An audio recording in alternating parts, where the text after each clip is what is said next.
Okay, travelers, here we are on deck 9. We are in stateroom 607. Welcome inside. This is an interior stateroom on the Utopia the Seas. It is a Central Park Interior Stateroom, which means we get a window overlooking Central Park. I was very curious to stay in this stateroom because I wanted to know, would it feel like being in a fishbowl? And so far, I can tell you I'm not feeling that at all. We are one level above the Central Park Promenade, which is on deck 8, and we are on deck 9. So unless someone were to look directly up here, they're not going to see directly into the room. Now, we do have balconies across the way, so there could be a little bit of privacy issues there. But of course, whenever you're staying in a room like this, you just have to be aware of that. I love that we have this little banquette window seat. Not really a banquette, is it? It's a window seat. So I love that we have this window seat where you can sit, relax, read a book, just unwind. And it gives a little bit more space to spread out. I find this stateroom feels really spacious. I'm actually very impressed with it. There's 2 adults staying in the stateroom this time. We don't have any young kids with us, but having traveled with our kids in the past, I feel like there would be plenty of room for a family of 4. So as you see, we have a closet on either side. And this closet over here is a full closet with a split bar design. Okay. And across the way, we have a dresser. And you will find a refrigerator.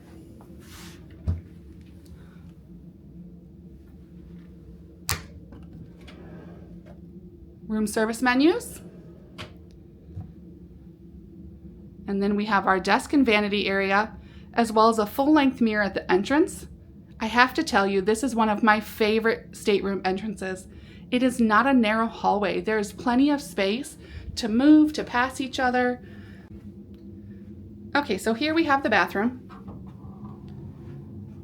You have a shower door, and it's got this curved effect, which actually is great because it frees up more space on the floor, allowing you to easily move, turn, do whatever you need to do in the bathroom without feeling like you're in a coffin.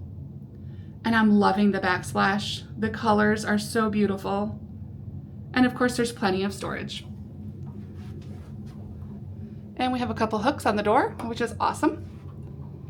And I notice we even have one right here.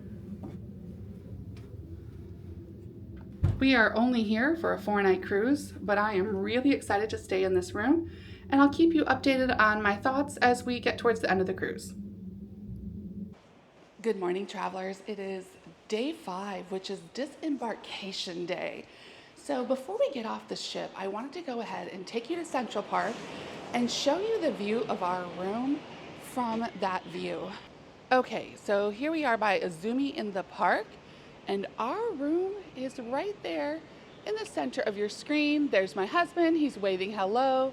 So as you can see, with the shears closed, you really can't see much of anything. I mean, you do get a bit of a silhouette of a figure, but that's about it. When the shears are open, obviously you can see a bit more. Now, let me point out something really awesome.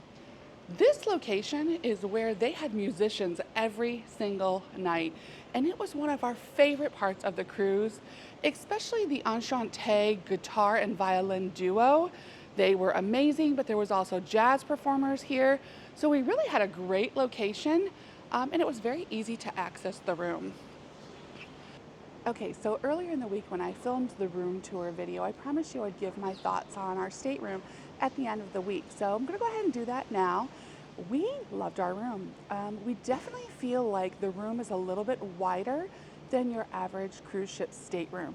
We had plenty of room. I once stayed in a really large, unusually shaped stateroom, and this felt more comfortable. I can't explain it. Maybe I was just ready for a cruise, but it did feel like it was bigger than your average cruise ship stateroom. We didn't really have any complaints other than the fact that if you are noise sensitive, you can hear music coming from the pool deck.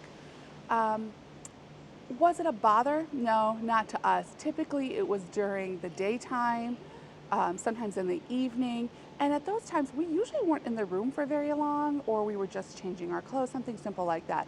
So it didn't bother us, but if you are someone who goes to bed early, and you're sensitive to sound, you may not want a Central Park view room. There just might be too much noise coming from up above. But overall, we loved our stateroom. We would stay in it again, which I think says a lot. And we can't wait to come back on the Utopia. So we hope you've enjoyed this room tour video, and we will talk soon. See you later, travelers.